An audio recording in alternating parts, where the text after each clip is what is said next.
If you think the Roman Empire was just a legend built on courage, you are wrong. The mortar holding that empire together was actually debt. In our imagination, we picture Roman legions as unstoppable heroes fighting with honor, but behind those shining helmets and sharpened swords lay a supply chain of staggering complexity and cost. Thousands of men needed food, weapons, roads, and pay, so horses needed feed, siege engines needed timber. And for all of that, one thing was needed: money, buckets of it. So how did Rome finance this centuries-long storm of conquest, and why does the story matter so much to us today? Because when you dig into the depths of the Roman war machine, a very clear pattern emerges. War was not just fought on the battlefield. War was coded into the financial system itself. Once that wheel started turning, it was impossible to stop. Expansion was not a choice. It was an economic necessity. Sound familiar? Let us rewind a bit. In the early Republic, the army was made up of citizens. If you owned land, you were drafted. Soldiers brought their own weapons from home and went back to their farms when the campaign ended. But as the Republic grew, wars dragged on.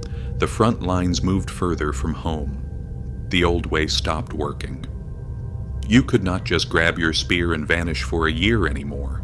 They needed professional soldiers. That is exactly where Rome began to centralize military financing. The state started paying soldiers a stipend. It was not much, but it was enough to keep them loyal. Then came the real pivot. Conquest itself became a revenue model. Every new province meant new taxes, new slaves, and new gold mines. It was a self-feeding loop. War funded more war. But here is the dangerous and interesting part. Rome did not just rely on taxes, it relied on massive borrowing. During long and expensive conflicts like the Punic Wars against Carthage, the Republic borrowed huge sums from the elite, especially the rising financial class known as the Equestrians. These were not patriotic donations, they were investments. And these investors expected returns in the form of interest payments, tax farming contracts, and monopolies in the newly conquered lands. In short, war turned into a business, and the more profitable it was, the more wars Rome started. Remind you of today? Over time, this militarized economy changed everything. Political power shifted to generals who could promise loot.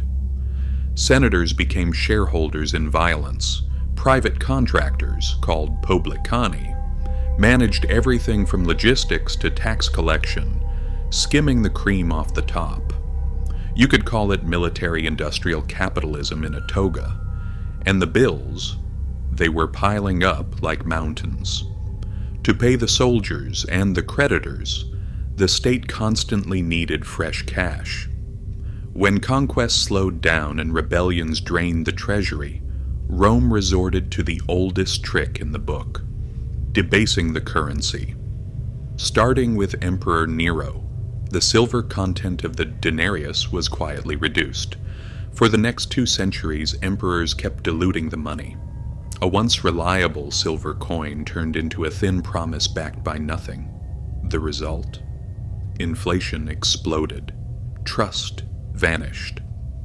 By the 3rd century, Rome's monetary system was in freefall. Meanwhile, the rich added fortune to fortune. Senators and elites shielded their wealth in land, slaves, and offshore accounts, while the poor struggled with taxes and worthless money. While the elites cut insider deals and secured tax exemptions, public services collapsed. Corruption skyrocketed. The bill for endless wars fell squarely on the backs of the lower class through inflation, forced labor, and conscription. This was not just a military collapse. This was a monetary collapse. Now, pause and look around at today. Governments running massive budget deficits. Wars funded by debt. Central banks quietly debasing currency to cover the gap. A financial class getting rich from defense contracts and crisis profiteering. And an economy where constant growth is the only way to keep the system from sinking. It is not a perfect copy, of course, but the DNA is disturbingly similar.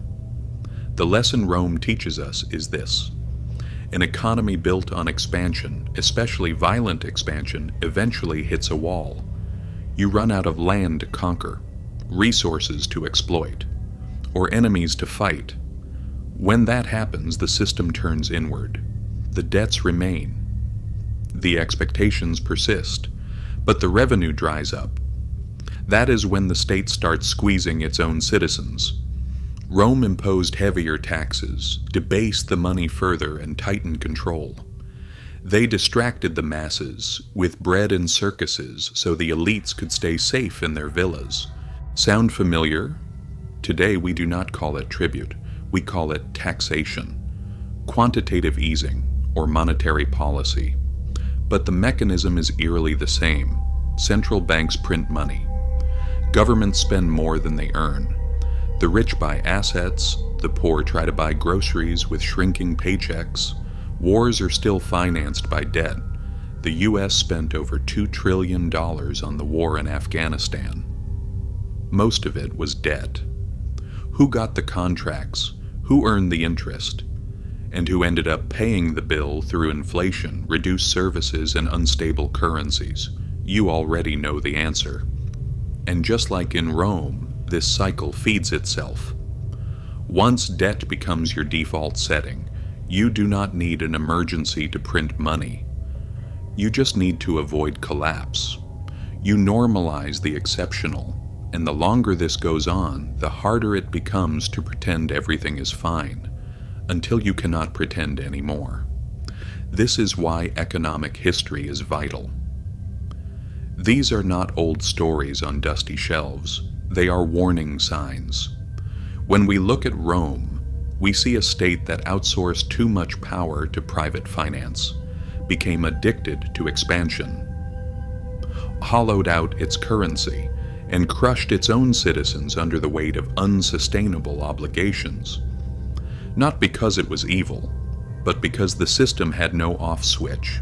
Today, we live in a different empire, digital, global, and powered by capital flows instead of legions. But the rules of the game remain the same. Money and power move together. War is still profitable, inflation still punishes the weak, and financial illusions still look real until they break. So, what can you do? Start by seeing the pattern, because most people do not. Most people think inflation is random, that taxes are just a necessity, that debt is freedom, that growth can go on forever. The Stoics had a word for that: delusion. You cannot opt out of the system entirely, but you can understand it. You can stop playing the game blindly.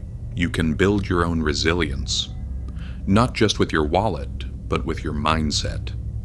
That means studying financial history, not just personal finance. It means looking for signs of systemic stress, not just market hype. And it means asking, who profits if I stay confused? Because you were not supposed to know this. You were not supposed to ask how Rome paid for its wars, or how the modern state does it now. You were supposed to focus on the theater, the headlines, the GDP figures, and the distractions, not the mechanisms, not the incentives. But now you know, and once you know, you cannot unsee it. Financial education is not just about budgeting or investing, it is about understanding power, decoding systems, and seeing through the illusion of stability. So, the next time you hear about a new conflict, a new stimulus package, or a new crisis, do not just watch. Follow the money. Ask who is lending, who is earning, and who pays in the end. Because if history teaches us one thing, it is this: empires do not fall when the enemy breaks down the gate. Empires fall when the math stops working, and no one dares to fix it. If this gave you a new perspective, hit subscribe. History has the answers. I am just showing you where to look.